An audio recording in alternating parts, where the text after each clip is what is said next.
Miles, he is a perfect figure. He is mostly taking care of me. You know, when my mother was sick, he took up responsibility that she had. The first moment I stepped on campus, I knew that I wanted Miles to attend a Catholic school because of the level of respect that the students had, not only for themselves, but for the teachers and the adults on campus. Growing up in the Catholic environment at both my middle school and high school, they both provided a safe feeling, and it helped me definitely with my studies, because knowing that you're safe can help you focus. You have more time and room to focus on doing your homework or extracurricular activities, not having to worry about some catastrophe going on or being shot at your school. I feel very safe. So those are things that people overlook a lot of times that can really affect a child's upbringing. Pope John Paul II said, "It will never be possible to free the needy from poverty unless they are first freed from the impoverishment rising from a lack of adequate education."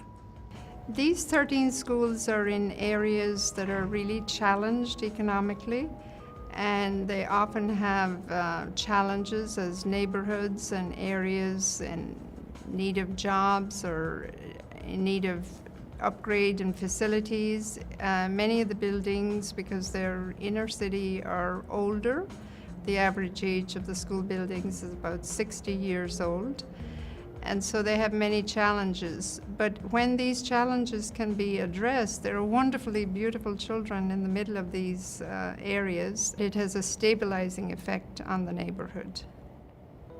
Growing up with my mother's condition, her being in and out of the hospital is very difficult for not just me or my brother, but for my entire family. Because my mother, even though she was very young when she started having medical problems, she was a provider for most of the family. When something went wrong, they would come to my mother for assistance, and she would always help them. When her health declined, the whole family kind of just collapsed. So she was the pillar. At the same time, it helped me become the man I am today, because when she was in the hospital, I had to take care of my brother, because my grandparents, they were taking care of everyone else's children. So I had to step up, and that helped me mature at a very young age. Prior to my illness, everything is fine. Tuition is being paid, registration, so on and so forth. And once I became ill, and it comes out of nowhere. One day I'm good, the next day I wake up, I'm in ICU. So after that, one of my kids would come back and they would tell the school what's going on, and from there, you know, they send a note to me, or they would get message to me, whether I'm in the hospital or at home or in rehab. Don't worry, the tuition assistance would cover whatever, just get well. I really care about my mother, but Miles, he took up so much responsibility. He made me breakfast. Well, when he got his license, he took me where I needed to go. Well, he did a lot of things for me, and he's done a lot of things for our family and his friends.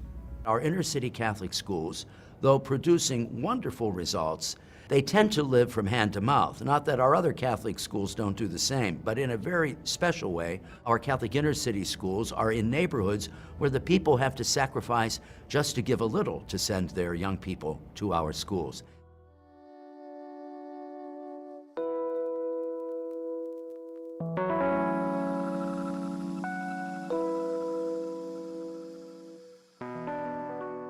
My parents worked so hard for me to go to school because tuition is not free. I don't want to put a waste to anything, so, and besides, I don't know, it just wasn't in my personality not to do my best. I always wanted to make sure I was doing it right.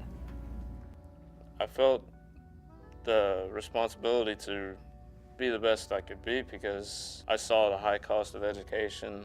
I didn't want to waste their money or my money as well. I was also assisting and paying for my high school tuition. I guess I kind of knew what needed to be done.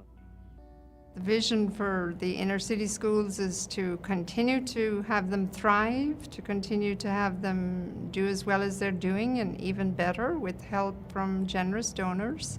In the great dedication of my predecessor, Archbishop Joseph Fiorenza, Such people came to me and they had an idea that if we formed a circle under me as the Cardinal Archbishop of the Archdiocese, we could put together a whole group of people who, in their generous contributions to our inner city Catholic schools, could help them not just flourish, which they do, but also to not have to live totally from hand to mouth and not to be overly anxious about where they're going to get funds to continue.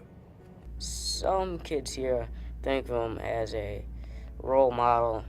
Some think of him as a basketball star.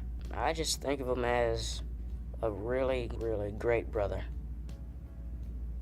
Catholic schools are laboratories for the life of the mind and for the life of faith. We have particular challenges in our inner city Catholic schools.